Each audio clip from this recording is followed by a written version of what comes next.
काँग्रेसचे ज्येष्ठ आमदार शामनूर शिवशंकरप्पा यांच्या निधनामुळे समाज आणि राज्याचे मोठे नुकसान झाले आहे, अशा शब्दात सरकारचे मुख्य सचेतक अशोक पट्टण यांनी शोक व्यक्त केला।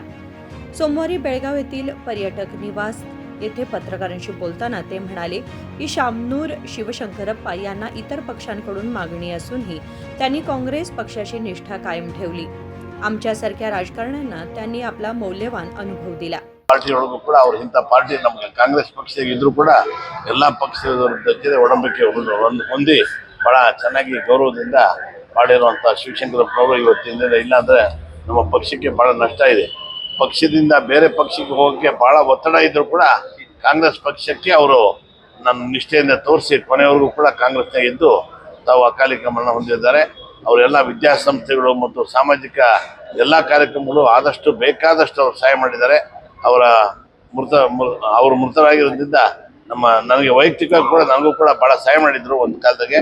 ಅವರು ಇವತ್ತಿನ ದಿನ ಅಕಾಲಿಕ ಮರಣ ಹೊಂದಿರೋದ್ರಿಂದ ನಮಗೆ ನಷ್ಟ ಆಗಿದೆ। ಅವರ ಕುಟುಂಬಕ್ಕೆ ಧೈರ್ಯ ತುಂಬಲಿ ಅಂತೇಳಿ ನಾನು ವ್ಯಕ್ತಪಡಿಸ್ತೀನಿ। ನಮಗೆ ಎಲ್ಲ ರೀತಿಯಿಂದ ಯೂತ್ ಕಾಂಗ್ರೆಸ್ ಇದ್ದೀವಿ, ಡೈಲಿಗೆ ಹೋಗ್ಬೇಕಾಗ್ತದೆ, ಬಸ್ನಾಗ ಹೋಗ್ಬೇಕಾಯ್ತು, ಪಾಪ ಎಲ್ಲ ಬಸ್ ಎಲ್ಲ ಅವರೇ ಅರೇಂಜ್ ಮಾಡ್ಕೊಡ್ತಾರೆ। ಸಹಾಯ ಅಂದರೆ ಆ ಥರ ಸಹಾಯ, ಬೇರೆ ಥರ ಸಹಾಯ ಅಲ್ಲ। ಬಸ್ಗಳು ಮಾಡ್ಕೊಡೋರು, ಟ್ರೈನಿಗೆಲ್ಲ ಹೋಗಕ್ಕೆ ಆಗಿನ ಕಾಲದ ಇವಾಗೆಲ್ಲ ವಿಮಾನ ಇದೆ, 20 ವರ್ಷದಿಂದ ವಿಮಾನ ಇರಲಿಲ್ಲ, ಒಂದೇ ಒಂದು ವಿಮಾನ ಇತ್ತು ಡೆಲ್ಲಿಗೆ। ಅವಾಗ ನಮಗೆಲ್ಲ ಟ್ರೈನಿಗೆ ಟಿಕೆಟ್ ತಗೊಳ್ಳೋ ಎಲ್ಲ ಯೂತ್ ಕಾಂಗ್ರೆಸ್ 100 ಜನ 200 ಜನ ಹೋಗ್ತಾ ಇದ್ವಿ। ಅವೆಲ್ಲ ಪಾಪ ಟಿಕೆಟ್ ಕೊಡ್ಸಾರ ಹುಡುಗರೆಲ್ಲ ಓಟ್ ಬರ್ರಿ ಅಂತ, ಆ ಥರ ಸಹಾಯ, ಬೇರೆ ಥರ ಇಲ್ಲ ಸರ್। ಈಗ ಅವರು ಲಿಂಗಾಯತ್ ಮಹಾಸಭಾದ ಬಹಳ ವರ್ಷಗಳ ಕಾಲ ಅಧ್ಯಕ್ಷರಾಗಿದ್ರು। ಹೌದು, ಎಲ್ಲ ಒಳಪಂಗಡಗಳು ಒಂದಾಗಬೇಕು ಅನ್ನುವಂಥದ್ದು ಕೊನೆಯವರೆಗೂ ಕೂಡ ಅವ್ರು ಗುದ್ದಾಡಿದ್ರು। ಹೌದು, ಕೊನೆವರೆಗೂ ಕೂಡ ಒಂದು ಗುದ್ದಾಡಿದ್ಯಾ, ಆದ್ರೆ ಅದು ಸಕ್ಸಸ್ ಆಗಲಿಲ್ಲ। ಬಹಳ ವಿಷಾದ ಸಂಗತಿ। ಶಿವಶಂಕರಪ್ಪ ಅವರು ಎಲ್ಲ ಉಪಗಣಗಳು ಬೇಡ, ಒಂದೇ ಜಾತಿ ತರ ಇರತ್ತೇಳಿ ಪಾಪ ಬಹಳ ಹೋರಾಡಿದ್ರು, ಅದರ ಸಕ್ಸಸ್ ಆಗಲಿಲ್ಲ। ಬಹಳ विषाद व्यक्तपडिस्ತೀನಿ। थँक्यू।